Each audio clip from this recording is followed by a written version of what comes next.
Hello, everyone. Welcome to a very special Prepper podcast episode. And today I'm joined by Jonathan Donovan. He's a London based portrait and reportage photographer. Did I say that right? Reportage? I feel like I'm putting too much spin on it. How are you doing, Jonathan? You did, mate. Yeah, I'm good, thank you. Thank you very much for having me on the show. What's a reportage photographer? Enlighten us. A reportage photographer is somebody who doesn't get involved with the subject or the action and just lets things unfold. It's a kind of a rather fancy way of saying a sort of photojournalist or a documentary photographer. But You're just avoiding the scary journalist word. Yeah, exactly. The J word. Yeah. So it's someone who sort of lets things unfold and tries to capture a natural moment. So yeah, it's just another word for documentary. So less staged and the light's got to be just right and all this. It's more about being in the exact, like, capturing reality, as it were. Exactly, or as close to reality as possible, and letting the action dictate the photograph as opposed to the photographer dictating the action. Yeah. Well, before we go into a bit more about that, I thought we better tell people why the hell you're on a Prepper channel, because because people might be confused by this stage. You approached me originally about a project you're doing. Can you share as much as you can about that project with the people? Absolutely. So it's a photography and audio project that I began about 6 weeks ago. And it's called This Is the End. That's the working title at the moment. And it's a project that tries to tell the story of prepping and disaster preparedness in the UK at the moment. So it will be, when it's finished, a series of hopefully 100 portraits, large portraits of preppers or people who define themselves in some way as preparing for a major event. And each portrait will show a different aspect of being a member of the preparedness community.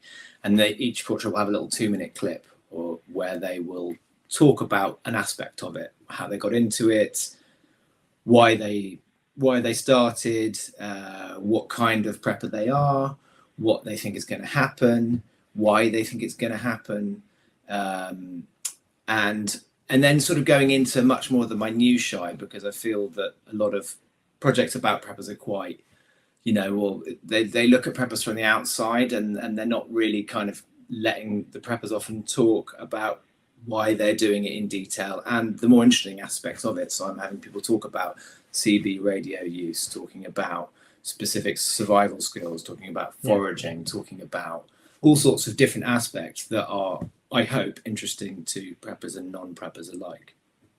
Yeah. How have you found the reception within the community so far? Because obviously from the outside looking in, a lot of people will look at preppers like you say, tinfoil hat, don't approach them. Yeah. Well, I mean, I didn't use that phrase, but no, we use it all the time. It's fine. Actually, whenever I speak to preppers, they always say the same thing, which is, I'm not a tinfoil hat wearing person. I don't, I'm preparing for, as many ordinary things as extraordinary things. And so the reception I found is that on the whole, frosty, if you describe yourself as a journalist. People are very wary. People are not particularly keen at the outset, but then once you get a bit further and get a chance to explain what you're doing, and they can see it as a project that they might actually like to go and see themselves, and that's kind of what I'm hoping. People get a bit more interested. And in fact, the preppers I've met many preppers now, are actually, a really friendly bunch. It's not a community that is anything other than very friendly and welcoming. I went to a preppers meet a couple of weeks back, and people were very welcoming and friendly. And you went to the bug out one, is that right? Say again, the bug out one. You went to the bug out one, yeah. That was cool. Yeah, so so hostile when you're perceived as a journalist asking questions, and then I found people to be actually nice and quite forthcoming, and I've got some really interesting stories so far. I mean, I did leave from the bug out, and I've got a bunch of really interesting people so far. And the community itself is really interesting and diverse. It's not what you imagine, what I imagine. I don't describe myself as a prepper. I did some prepping in COVID, I guess. I still have lots and lots of lentils that I'm working my way through. But I'm not, I wouldn't describe myself as knowing anything about prepping. But yeah, so a very warm group of people when you get past the initial, I think, understandable sort of suspicion because of the way that the media has kind of carried this story has been rather detrimental, I think, to understanding what's going on. So you say you're not a prepper, has it made you think about it at all? Like, yeah, you must have had like so many different reasons people are prepping. Is anything triggered? Well, I'm not a prepper, but I do think that we're living in a society on the edge of decline. I think that we are on the edge of something at the moment, actually rather terrifying. I believe that climate change is going to be severe consequences. Global migrations, food shortages is the big one. Wars, obviously, we've seen what's going on. I mean, the irony of this story and the reason I'm interested in it is it's a group of people who've essentially been dismissed by the media. But if you look at what they're worried about, it's all stuff that everybody worries about. So there's a problem there with the understanding of what is happening, and that's what I think is interesting about it, and that's what I'm trying to bring out in the story. In the stories is what it really means, and what and I think that most non-preppers, when they talk to preppers about what they're worried about, share exactly the same concerns. I certainly do on a lot of them, not all of them. I don't believe all preppers agree. In fact, I don't believe any preppers agree with each other fully on what they are concerned about, from what I've seen. No. But often you'll find, even like if one prepper's preparing for X, Y, and Z, somebody's preparing for A, B, and C, what's actually in the cupboards and what's actually happening and what they're preparing with ends up being quite similar, like their actual equipment and stuff like that. So did you get to see many different levels of prepping with your project? Obviously, I don't want you to go, oh, this guy's got this and name names, but did you get like Mike's got? Right. Yeah, it's all behind him. That's it. All in show, yeah. But like, did you have to the level of bunkers and things like that? What's the kind of experience have you had with it? Yeah, I've talked to people who've got serious investments in bunkers, in food autonomy, in livestock, in radio communications. The particular people have spent a lot of thought and a lot of time and a lot of money on building up, resources that they are expecting to use in the very near future. And other people have got a sort of small bag that they've bought off the shelf from the bug out, and that's really as far as it goes. So there is a huge spectrum of preparedness. I'm not really that interested in getting everyone to show me their preps, because I think that the project's going to be much more about how people feel and what people think and people's opinions. I think the media, when I began the project and started looking online as to what there was, the classic photograph is somebody's next to their stuff, and that's a sort of rather cliched picture that's everywhere.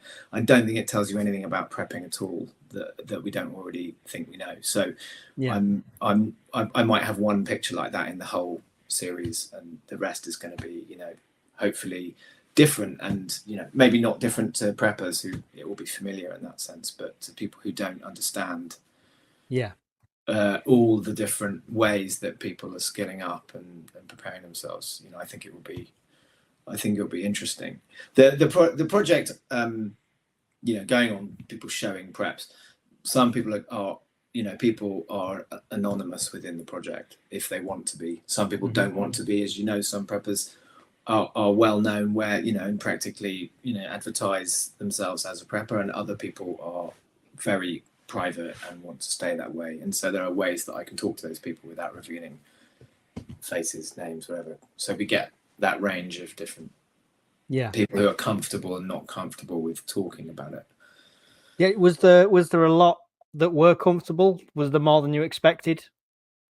It was much less than I expected, actually. Was it? Was it really? Yeah, I mean, I was a journalist for quite a while, and I worked for the World Service about 20 years ago, and I spent a lot of time around countries in East Africa.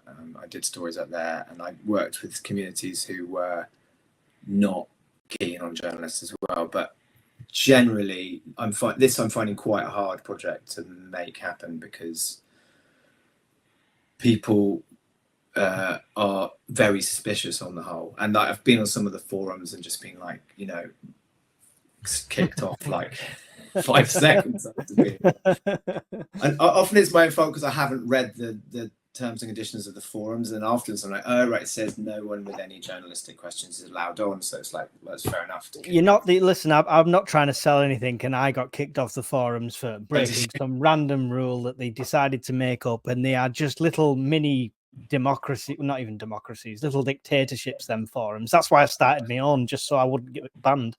Oh, okay. But we got a lot of preppers, new, all like levels of preppers on here. People with a disposable income through the roof who are really prepped, and people, like you say, with maybe just a penknife and just getting started.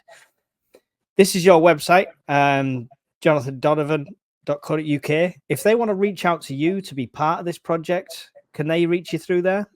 Absolutely. There's a contact page there, and as I said, any level of anonymity is fine. I'm interested in promoting understanding, my own included, of what's going on, because it feels that this is much more popular than people give it credit. There seem to be many more people who are doing it than people understand. And there are very strong reasons. People have very strong reasons for becoming preppers. It's a really powerful driver. And I think each person's got a different strong reason for it.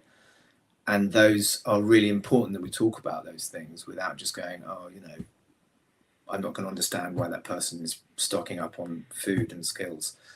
It's much more, there's a lot that needs to be said about this, I think. And understanding needs to be, needs to come out of this. That's So, I mean, if you're interested in that, get in touch with Jonathan. He's a absolute spot on guy. He's very trustworthy. He's been to my house. He's doing this project with a lot of people that you've already seen on this channel before, and a lot of other YouTubers in the industry. So he'll be more than happy to hear your story. And like you say, if you don't want to put your name to it, if you don't want to put your face to it, that's absolutely fine. But I want to see this project in its finished glory, because I've always said the more people that prepare, the more people know about it, the less people we have to save, right? So you mentioned before a broad spectrum of preppers, like you say, from a single bag to the full-on bunkers. What's the spectrum like that you've come across so far regards to people, like professions and things like that? Like often people think it's just the weird looking factory worker that doesn't socialize, like he's the prepper. But is that the case, or is it everywhere? No, it's actually, it's really interesting, as you're touching upon. The range of professions is not what I assumed. A couple of weeks ago, I spoke to somebody who was worked at university for 20 years and teaches the psychology of disaster preparedness. So a senior person in that field. And there are people who are working in all different professions, basically doctors. There's quite a lot of ex-forces people, as I understand. I've spoken to a few. I'm hoping to speak to more. There definitely seems to be feature as a higher proportion of professions within what I can see at this stage, but it's early on in the project, so I'm still learning. I by no means understand prepping on any level, so I'm still learning. But it doesn't conform to what what I was told, Yeah. you know. So yeah, it's very interesting, and there's different income levels as well. It's quite, it's not just white men in their 50s either, which is what you're kind of told to believe either. There's loads of women, there's minorities, so it's actually much more interesting than the stereotypical portrayal that I was introduced to. Are you finding the reasons people prepping when they're speaking to you about that, are you finding that's very logical, easy to put together? I mean, because if I say to somebody, I started prepping because of a Carrington event and a solar flare, that's like a catastrophic level. But on a smaller scale, does it all seem to fit with the current environment? There's a lot of anxiety, and there's a lot of wanting to control things. So it feels like that I'm somebody who suffered from anxiety throughout my entire life, and people who know me would probably call me a bit of a control freak. So I can relate to both of those things. But there's definitely seems to be a kind of line where one of those things features quite heavily in why people go into prepping. Again, I'm new to this, literally started this 2 months ago. So I'm not an expert, but it definitely seems that there is a character types that are drawn into prepping. But then, there are just the obvious kind of driver recently is COVID. And not just because people are worried about pandemics, but people felt the lockdown often changed their view of the government, changed their view of their own security. Many people had terrible times getting supplies, and that changed the way they felt about stuff, couldn't see family. I think for a lot of people, it was the first time they ever were really frightened that the country might implode. I know there were moments I was as well, so like, I think COVID was definitely a big driver, but lots of people have had joblessness or have had a really tough time financially, and that it's logically brings people into prepping, I think. It does seem to prove the theory sometimes. Unfortunately, when something like that happens, I lost my job and we lived off preps for a month, so it kind of proves itself worth with little things like that. So, but I mean, it must be interesting to hear all them stories, and I'm sure little nuggets will go in. I'm sure by the end of it, you'll have a little bag next to the door, just in case. You never know. Well, I've still got those lentils, even if I don't. I can never get a bag organised. Tell us briefly, like it's obviously not prepping related, but I was looking through your other projects. I'm just going to show through there. There was the single parent one, which I was really interested in. What's been your favourite so far of all the projects that you've done? I think the last bigger project that I did, which was about people in their homes, that was definitely the one I'm most proud of, because I felt that it, with the audio and the pictures together, it accomplished a real feeling of journeying into people's lives and their stories.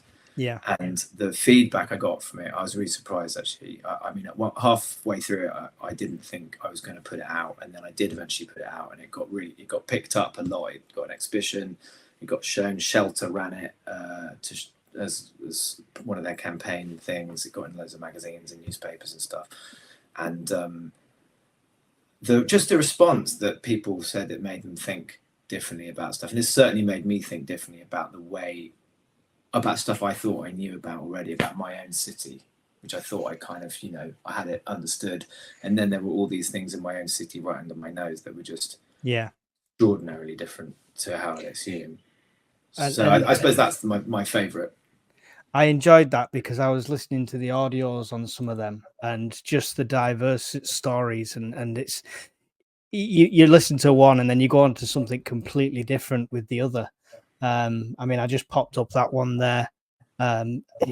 He probably relates to a lot of preppers. I mean, he's pretty much off grid, right? Yeah. And then you've got the guy with the canal boat that set on fire, and there's so much more. There's a guy that did his whole spit was a rap.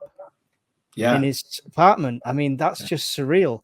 So, I mean, if you do get a chance, make sure you go and check out the website, because, and the top projects there, you can see it says "No Place Like Home" at the top left there.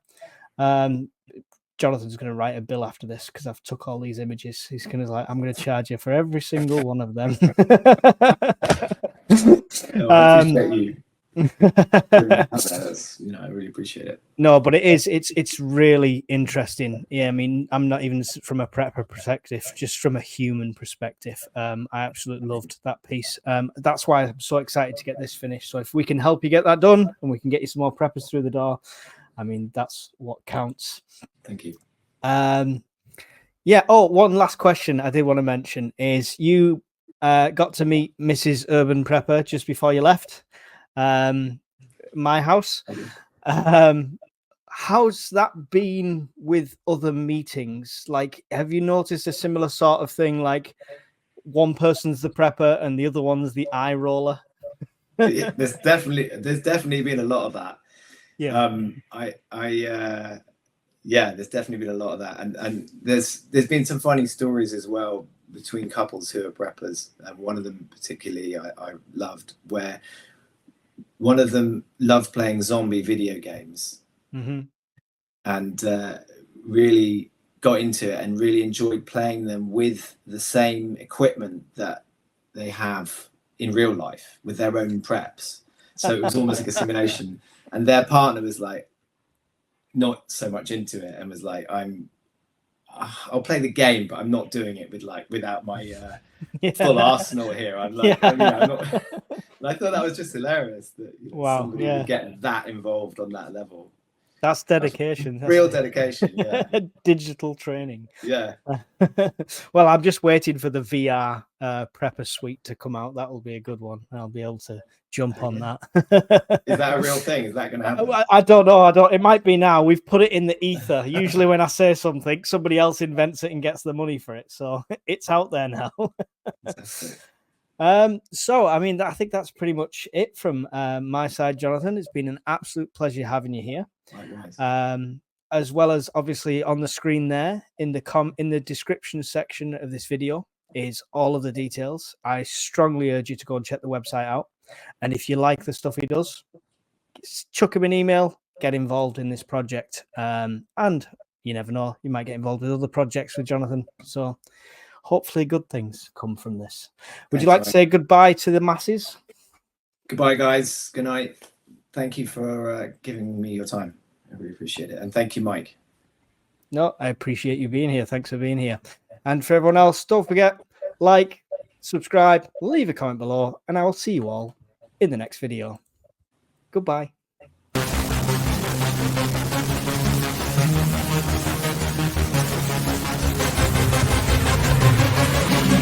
Yeah.